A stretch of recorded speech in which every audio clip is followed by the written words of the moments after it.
वाले एक ही शब्द का कई बार प्रयोग होता है वहां यमक शब्द अलंकार होता है। या यूं कहें जहां कविता में एक ही शब्द कई बार आए और उनका अर्थ हर बार अलग अलग हो वहां यमक अलंकार होता है। अनुप्रास अलंकार में वर्ण बार बार आते हैं और यमक में शब्द बार बार आते हैं। आइए उदाहरण के माध्यम से समझते हैं। जैसे तीन बेर खाती तीवे तीन बेर खाती हैं, नगन जड़ाती तेवे नगन जड़ाती हैं। यहाँ तीन बेर का प्रयोग दो बार हुआ है। एक स्थान पर तीन बेर का अर्थ है तीन बार, अर्थात दिन में तीन बार खाती थी, और दूसरे स्थान पर अर्थ है तीन बेर अर्थात जंगल का खट्टा मीठा फल। इस उदाहरण के पीछे एक रोचक कहानी जुड़ी है जिसे मैं आपको सुनाना चाहता हूं। तब तक जल्दी जल्दी लाइक कमेंट अवश्य कर दीजिए। यह कहानी 14वीं शताब्दी की सच्ची घटना है। एक राजा दूसरे राजा के राज्य में आक्रमण कर देता है और उस राजा के सेना को पराजित कर देता है। हारा हुआ राजा राजमहल से वेश बदलकर अपने परिवार को लेकर धन संपत्ति छोड़कर पहाड़ों की गुफा में जा छिपा। चूंकि वे लोग अपनी जान बचाकर भागे थे, इसलिए पहाड़ों की गुफाओं में भला खाने पीने या ओढ़ने बिछाने की व्यवस्था कैसे हो सकता है। भोजन खाने के नाम पर दो चार फल खाकर ही संतोष करना पड़ता था।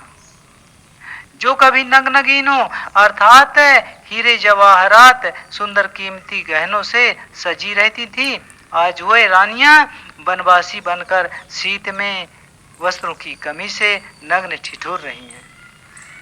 आइए दूसरा उदाहरण देखते हैं। कनक कनक ते सौगुनी मादकता अधिकाय, या खाए बौरात नरवा पाए बौराय।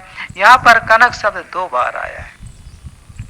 इस उदाहरण में पहले कनक का अर्थ है स्वर्ण सोना और दूसरे का अर्थ है धतूरा।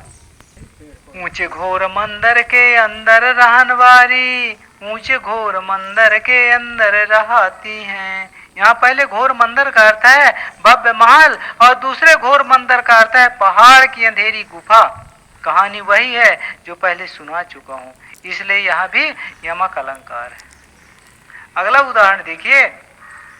माला फेरत जुग गया गया न मन का फेर, कर का मन का डारी के मन का फेर। यह मन का शब्द की आवृत्ति चार बार हुई है।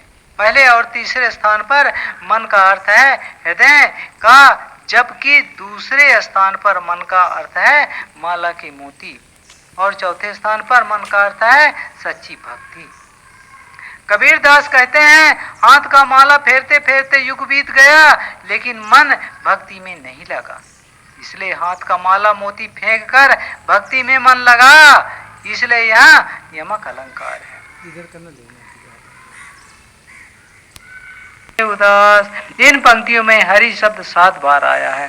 3 बार हरि शब्द मेढक के लिए और 3 बार हरि शब्द सांप के लिए है और 1 बार हरि शब्द जल के लिए है, इसलिए यहाँ यमक अलंकार है।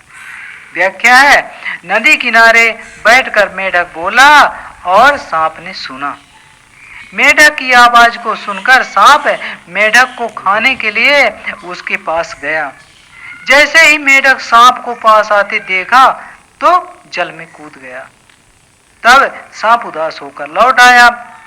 वीडियो देखने के लिए बहुत बहुत धन्यवाद। मैं आशा करता हूं कि इस वीडियो के माध्यम से यमक अलंकार आपको अच्छी तरह समझ आ गया होगा। तब तक के लिए धन्यवाद।